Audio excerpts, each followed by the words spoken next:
नमस्कार, आप देख रहे हैं न्यूज वन इंडिया। मैं हूं आपके साथ दीपिका ओझा। स्वागत है आपका लोकसभा के रण में, क्योंकि इस वक्त देश में सियासी पारा गरमाया हुआ है। देश में लोकतंत्र का महापर्व है और ऐसे में आप जिस भी जगह पर जाएंगे, हर एक गली कूचे पर आपको सिर्फ और सिर्फ राजनीति की चर्चा ही सुनाई देगी। इस बार किसकी सरकार बनेगी, किन मुद्दों पर मतदान होगा और कौन उस क्षेत्र का सांसद बनेगा, ये तमाम बड़े मुद्दे हैं जिनके इर्द गिर्द सियासत की चर्चाएं लगातार जारी हैं। और इसी कड़ी में आज हम पहुंचे हैं भदोही, जो कि कालीन के लिए अपने आप में एक फेमस है, जिसे इंग्लिश में कारपेट भी कहा जाता है, जिसे ओडीओपी में भी शामिल किया गया। ऐसे में भदोही की जनता से जानते हैं कि आखिर इस बार मतदान के लिए उनके क्या अहम मुद्दे रहने वाले हैं और किसके लिए यहाँ की जनता ने मन बनाया है। तो ये एक दुकान है जहाँ पर समोसा चाट पकौड़ी बनती है और यहीं पर ये कुछ लोग मौजूद हैं। इनसे आम चर्चा करते हैं, समझते हैं कि इस बार इनका क्या कुछ मूड है। क्या लग रहा है, इस बार किसके पक्ष में माहौल बनता हुआ नजर आ रहा है? इस बार इंडिया गठबंधन के पक्ष में माहौल बन रहा है और मोदी जी से लोग उब चुके हैं। क्योंकि महंगाई, बेरोजगारी, भ्रष्टाचार, इस पे कोई कुछ नहीं हो रहा है, सिर्फ जुमलेबाजी हो रहा है। इसलिए लोग चाह रहे हैं हर चीज में परिवर्तन। इस बार जो है लोग परिवर्तन चाह रहे हैं। अगर मुद्दों की बात की जाए तो भदोही के क्या कुछ अहम मुद्दे रहने वाले हैं जो इस बार चुनाव में हावी रहेंगे? हमारे जनपद का सबसे पुराना एक मुद्दा है विश्वविद्यालय। भारतीय जनता पार्टी की सरकार में यहाँ के सांसद ने जब विश्वविद्यालय बनने की भदोही बात आई तो जो यहाँ वर्तमान सांसद रमेश बिंद जी हैं, उन्होंने इस विश्वविद्यालय का विरोध किया, उसको मिर्जापुर ले जाने के लिए पूरा प्रयास किया, जिससे यहाँ के छात्रों में, नौजवानों में बहुत ही आक्रोश है। यहाँ की चीनी मिल जो मजदूरों के लिए एक जीवन यापन का कार्य करती थी, भारतीय जनता पार्टी के एक पुराने सांसद थे यहाँ के वर्तमान वीरेंद्र सिंह, उनके समय में इसको बेच करके दलाली का काम किया गया। इससे भदोही की जनता भारतीय जनता पार्टी से छुटकारा चाहती है और गठबंधन प्रत्याशी के पक्ष में ज्यादा है। क्योंकि देखिए, जिस तरह से दो बातें निकलकर सामने आई हैं, ऐसे में मैं आपसे ये समझना चाहूंगी, क्योंकि भदोही को जो पहचान मिली है कालीन की वजह से, पूरे विश्व में उसे पहचाना जा रहा है। आज अगर कहीं संसद भवन में भी भदोही की ही कालीन बिछी हुई है, तो ऐसे में यहाँ की जो जनता है, यहाँ एक छोटे से शहर से बड़ी पहचान मिल रही है और ये कहीं ना कहीं कहा जाए तो ओडीओपी योजना के तहत मिली है। आप क्या देख रहे हैं, आपने क्या मन बनाया? क्या आपको लगता है कि इन सब योजनाओं की वजह से ही भदोही का नाम विश्व स्तर पर पहुंच रहा है?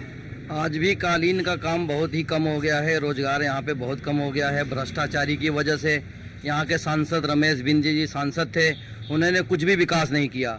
यहाँ पे महंगाई चरम पे है। हम महंगाई को देखते हुए वोट करेंगे, बेरोजगारी को देखते हुए वोट करेंगे और क्या कहते हैं, भ्रष्टाचारी को देखते हुए वोट करेंगे। तानाशाही, आज ये सरकार तानाशाही कर रही है। जो उनके खिलाफ बोलता है, जो बोलता है, उनको कभी ईडी सीबीआई लगा के उनके अंदर कर दिया जाता है। तो हम महंगाई को, भ्रष्टाचारी को देखते हुए मैं इंडिया गठबंधन को वोट करूंगा, ललितेशपति त्रिपाठी को वोट करूंगा। यहाँ से ललितेशपति त्रिपाठी कम लाख से 2 लाख के अंतर में वोट चुनाव जीतने जा रहे हैं। यहाँ से समोसा खा रहे हैं आप, सबसे पहले तो ये बताइए समोसे का स्वाद कैसा है? बहुत अच्छा है इनका समोसा, हमारे यहाँ बहुत चर्चित, बहुत अच्छा। क्योंकि समोसे का स्वाद आपको अच्छा लग रहा है, तो ऐसे में ये भी जानना जरूरी है कि चुनावी स्वाद कैसा लग रहा है। चुनावी स्वाद ये है कि इस बार भाई हम लोग तो मोदी जी को जिस उम्मीद से देश की बागडोर दिया था, देश का प्रधानमंत्री बनाया था, मोदी जी उस उम्मीद पे खरा नहीं उतरे। देश का नौजवान किसान परेशान है, लोकल मुद्दे भी बहुत हैं। यहाँ केपीजी कॉलेज है, पूरे जनपद के छात्र कई सालों से इसको विश्वविद्यालय बनाने की मांग कर रहे हैं। उस मुद्दे पे बीजेपी फेल है। यहाँ स्वास्थ्य पे मुद्दे पे फेल है। जिस तरीके से देश में पर्चा लीक हो रहा है, बेरोजगारी बढ़ रही, किसान आत्महत्या कर रहा है, सारे मुद्दों पर फेल है। इसलिए इस बार हम लोग इंडिया गठबंधन को करने। आपने किसानों का जिक्र किया, लेकिन सरकार तो ये कहती है कि किसानों को बढ़ावा देने के लिए किसान सम्मान निधि दी जा रही है, हर महीने खाते में पैसा डाला जा रहा है। देखिए, आप बीजेपी घुमा कर लूटती है।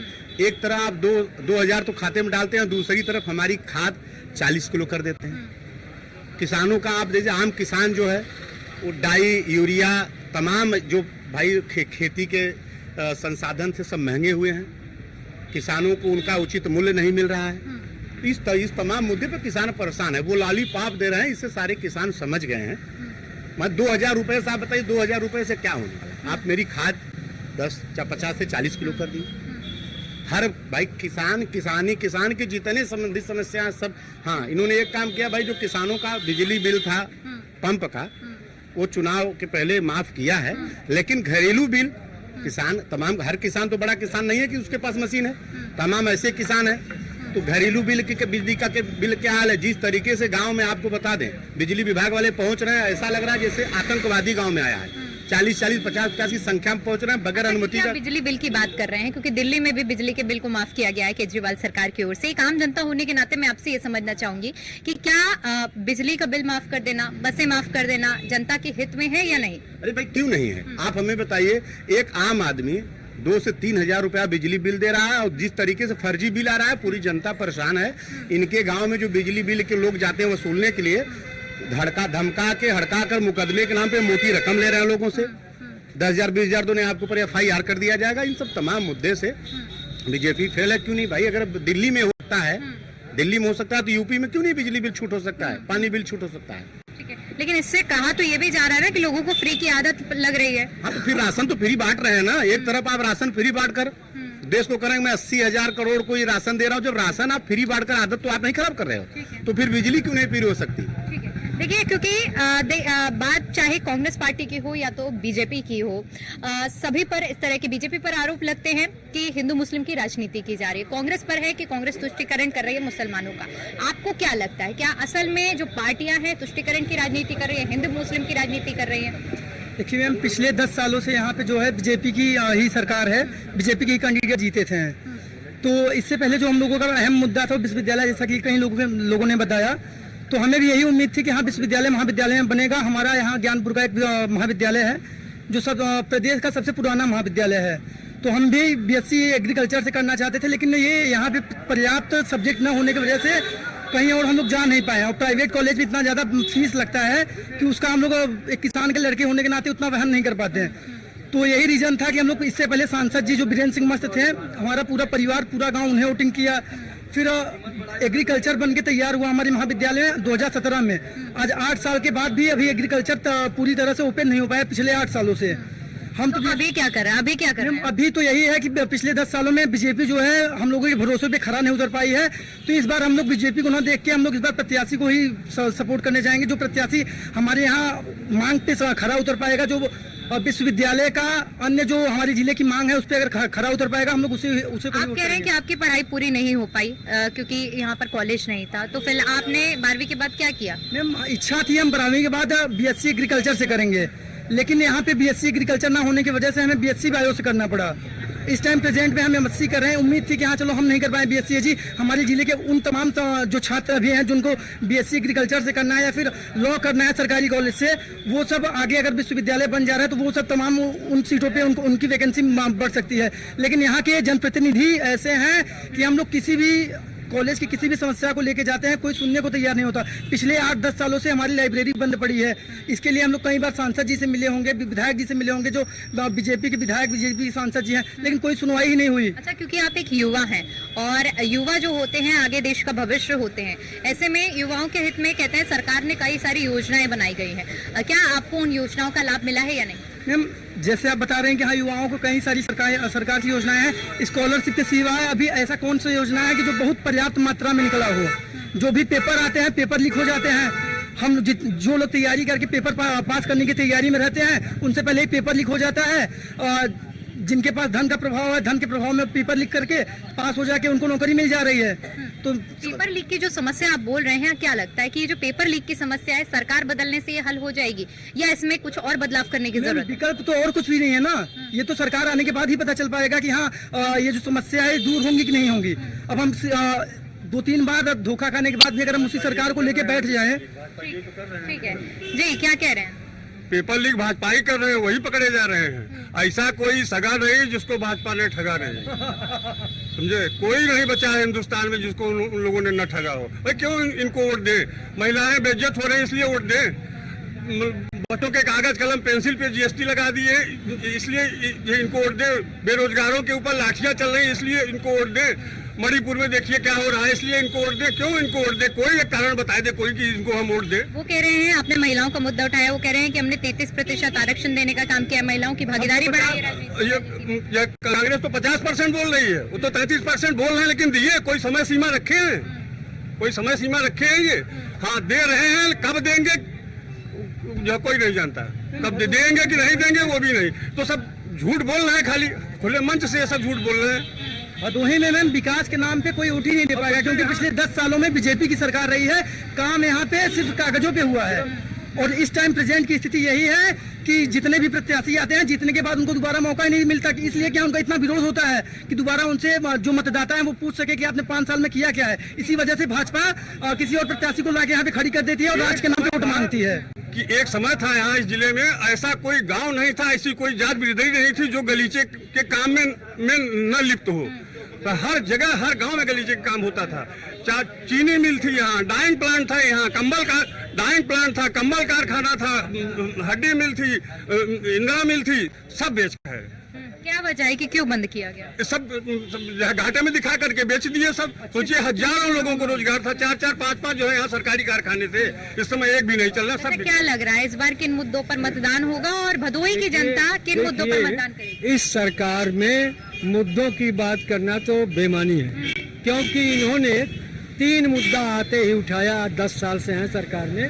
नारी सशक्तिकरण, नारी सशक्तिकरण का आप देख लीजिए, इनके चिन्मयानंद कितना नारी सशक्तिकरण कर रहे हैं, इनके कुलदीप सिंगर कितना कर रहे हैं, इनके तमाम विधायक सांसद इसी में संलिप्त हैं। और स्वयं प्रधानमंत्री ने कितना नारी सशक्तिकरण किया है अपने घर में, यह देख लीजिए। एक तो ये फेल हो रहा है इनका। इन्होंने शिक्षितों, बेरोजगारों, नौजवानों के लिए रोजगार की बात की, किसी को कोई रोजगार अब तक नहीं मिला। झूठी परीक्षाएं लेना, परीक्षाएं निरस्त करना और पर्चा लीक करवाना, ये सब सुनियोजित प्रोग्राम के अंदर होता। किसानों के लिए सशक्तिकरण, किसानों को समृद्ध करने की बात। 700 किसानों ने आत्महत्या की। और सबसे बड़ा अत्याचार हिटलर शाही कि अजय टेनी ने किसानों के ऊपर कार चढ़ाकर मार डाला और स्वतंत्र होकर के घूम रहा है। उसे फिर इन्होंने उसको टिकट दिया है, उसका इतना सम्मान किया। आज आप देखें, जो ब्रजभूषण सिंह ऐसे निर्लज्ज उसमें संलिप्त हुआ और उसके बेटे को फिर टिकट दिए हैं और उसको इधर उधर से करा करके कहीं न कहीं से वो जेल से हमेशा बाहर हैं। तो मेरे सुनिए कुछ बातें, कुछ ऐसा है कि अभी बात हमारे किस साथियों ने किया कि फ्री का राशन। आपने मैडम पढ़ा होगा एडोल्फ हिटलर को। एडोल्फ हिटलर ने कहा कि अगर जबरन किसी देश पर शासन करना है, इतनी तानाशाही और अपना राज्य कायम रखना है, तो पहले वहाँ की आवाम को फ्री में भोजन दो और वो उसी को अपनी तकदीर समझ ले और दूसरे रास्ते से उनसे तमाम कर लाद करके पैसा वसूल कर लो। ये जीएसटी वही है। जीएसटी लाद करके फ्री में राशन देना अकर्मण्य बना दिया है। मजदूर नहीं मिल रहे हैं, काम नहीं हो रहा है। एक बात, बच्चों से पैसा लिया जाता है 50-50 हज़ार रुपया भर करके। बहुओं का, पौत्र वधुओं का, पौत्रों का परीक्षा दिलवा देता हूँ। मैं कहता हूँ कि पेपर लीक होगा, मैं कहता हूँ कि परीक्षा निरस्त होगी, मत बैठो, लेकिन लड़के भाग्य के सहारे बैठ जाते हैं और फेलियर होते हैं। तो इस सरकार में ये धोखेबाजी वाला जो काम है वो सबसे ज़्यादा इस सरकार में हुए हैं। स्वयं सरकार धोखा करती है, ये सबसे बड़ी विडम्बना की बात है। सबसे बड़ी बात, नारे से आप बन जाएंगे। अपने स्वयं कह रहे हैं कि 400 पार, तो 400 पार तो क्यों फिफिया रहे हैं सियार की तरह, गांव-गांव घूम रहे हैं। लौटूंगी सबकी बात सुन लेंगे, मैं आऊंगी आपके पास। जी, आपने क्या मन बनाया इस बार? अब हम लोगों ने बनाया है कि भारतीय जनता पार्टी को इस बार फिर सरकार बनाने जा रहे हैं हम लोग। लेकिन यहाँ तो बहुत विरोध है, लोगों में बहुत नाराजगी है कि भारतीय जनता पार्टी के काम से नाखुश है। कह रहे हैं कि जो कालीन की वजह से भदोही की पहचान थी उसका कारोबार बंद करवाया गया है। नहीं, कालीन तो इस सरकार ने सब्सिडी देना शुरू किया है। कालीन को पूरी तरह से प्रोत्साहन दे रही सरकार और जल्द ही जो पुरानी पहचान थी जो सन 90 के पहले थी, फिर पहचान बनने जा रही कालीन एक्सपोर्टरों की, इसमें कोई दो राय नहीं है। अच्छा, अभी चाचा ने कई तरह के सवाल उठाए हैं और फ्री बिजली और राशन को लेकर उठ रहा था सवाल कि फ्री राशन देने से लोगों को अपंग बनाया जा रहा है, इस पर क्या कहेंगे? ऐसा नहीं है। राशन से कोई ऐसी बात नहीं है। सरकार जो गरीब तबके के लोग हैं वो भूख से न मरने पाए, जो संकल्प है सरकार का, तो इस तरह से गरीबी रेखा के नीचे वालों को फ्री राशन सरकार दे रही है और बिजली भी फ्री देने जा रही है 300 यूनिट की। और जो भी इस तरह के उस क्राइटेरिया में आएंगे उनको बिजली भी फ्री, सरकार बहुत तरह की सुविधाएं सरकार में, कोई ऐसा नहीं होगा जो सरकार से सुविधा न लिया हो। आयुष्मान कार्ड हो, आवास हो, शौचालय हो, बिजली भी इस सरकार में मिलने जा रही है। ये सरकार जो गरीबों के लिए काम किया है इसकी पिछली सरकारों ने कोई काम नहीं किया है, इतना तो हमारा कहना है। अच्छा सुनिए बीजेपी आज अभी जैसे चेयरमैन साहब ने कहा है, शौचालय बनवा दिया गया। जरा पूछिएगा आज वोट डालने का जो मताधिकार का प्रयोग होगा वो शौचालय में होगा कि विद्यालय में होगा? कहाँ होगा? जब अगर आज जो है कांग्रेस या जो इसके पहले जो पार्टियां थी उन्होंने अगर विद्यालय न बनवाया होता तो आज वोट डालने कहाँ जाते? प्रधानमंत्री या जो है देश का जो है मुख्यमंत्री प्रधानमंत्री किसको चुनने कहाँ जाते? तो सिर्फ शौचालय से काम नहीं चलेगा। शौचालय आप गांव में जाकर के देख लीजिए, जिस तरह से शौचालय में है उसमें कहीं ऊपर ही रख दिया गया है, कहीं कुछ कर दिया गया, किसी का दरवाजा टूटा हुआ है। यानी आपके कहने का मतलब है कि बीजेपी ने सिर्फ शौचालय बनवाए, विद्यालय नहीं बनवाए? नहीं बनवाए, विद्यालय नहीं बनवाए, सिर्फ जुमलेबाजी की सरकार है। किसानों के लिए जो अभी आपने कहा क्या है दुना किया है, अभी आप छुट्टा पशु, आप जो है ज्ञानपुर में अभी आप घूम चलिए, हम आपको दिखा दे कितने छुट्टा पशु हैं। छुट्टा पशुओं से किसानों को निजात नहीं मिला। रात में किसान अगर जाते हैं, अगर हाँकने के लिए दिन में जाते हैं तो दौड़ा करके मार देते हैं और वो घायल हो जाते हैं, उनका जो है इलाज कराने में मौत भी हो जाती है। लेकिन ये सरकार सिर्फ जुमले पर जो है कि किसानों का दुना किया जा रहा है, किसानों का दुना किया जा रहा है। कहाँ हो रहा है दुना? ठीक है, बीजेपी की हर एक योजना को जुमलेबाजी बताया जाता है। अब क्योंकि 400 पार का जो नारा है उसको भी जुमलेबाजी बताया जा रहा है। अब इस पर क्या कहेंगे? क्योंकि आवारा पशुओं का भी मुद्दा उठाया गया है। क्या असल में भदोही में आवारा पशुओं की वजह से आप लोग परेशान हैं? जितने लोग हैं यहाँ पर, जिनको समस्या है वो बताएं। गौशाला हर गांव सभा में लगभग बन रही है, बड़े बड़े गौशाला बने हुए, सरकार पूरी तरह से उनकी व्यवस्था कर रही है। और जो छुट्टा पशु हैं उनको गौशाला में पहुंचाया जा रहा है, पूरी तरह से व्यवस्था सरकार करेगी। गौ हत्या बंद हो इसके लिए सरकार दृढ़ संकल्प है। हमारा पब्लिक जनता छोड़ी है, सरकार नहीं छोड़ी है। ऐसे अपना बच्चा भी कोई छोड़ दे रोड पर ले आके, पब्लिक छोड़ी है, सरकार नहीं छोड़ा है हमारा पशु। तो इस परेशानी का जिम्मेदारी कौन है? कहाँ तो देखना तो सरकार को देखना बना है ना, वहाँ ले जाके पहुँचा देना। व्यवस्था तो सरकार को देखना चाहिए, सारी व्यवस्थाएं। और तो गांव के लड़के 22 जानवरों को पकड़ करके और ले जा करके पिपरिस कटियारी में गौशाला है वहाँ छोड़ दिए। एक हफ्ते बाद वही जानवर फिर आ गए गाँव में। गौशाला में कोई व्यवस्था नहीं, वैसे मर रहे हैं वहाँ कोई चारा भी नहीं, कोई व्यवस्था भी नहीं। गौशाला में चलिए, हमारे बगल गौशाला है, बिना चारा क्यों मर रहे हैं? न पानी का साधन, पशु बना है, हर जगह बना है, तो उसको जाके वहाँ पहुँचा देना। वहाँ पहुँचा रहे हैं, वो फिर छोड़ दे रहे हैं। तो मैं अपने गांव को बता रहा हूँ, 22 जानवरों को लड़कों हम तो कई गए देखे हैं, तो वहाँ है जानवर। 4-5 दिन बाद छोड़ दिया। गौशाला व्यवस्था रहेगा तो फिर कैसे कोई छोड़ देगा? अरे रोड पे कोई छोड़ देगा? मानने के लिए गौशाला वाले ही छोड़ दिए। ठीक है, मुद्दों पर बात करते हैं। ठीक है, ऐसा है भारतीय जनता पार्टी की सरकार में जो बताए बहुत विकास। आज नौजवान ओवरेज हो जा रहा है, परीक्षा दे रहा है, पेपर लीक हो जा रहा है।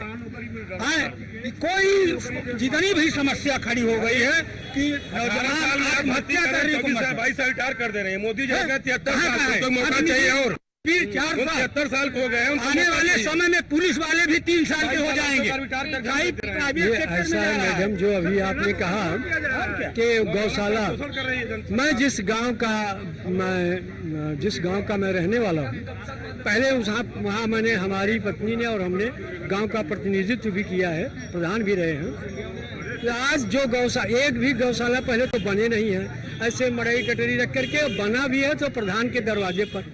महिला शौचालय हमारे गांव में मैं आज तक पुलिस में लिख करके दिया हूँ, कहाँ है? और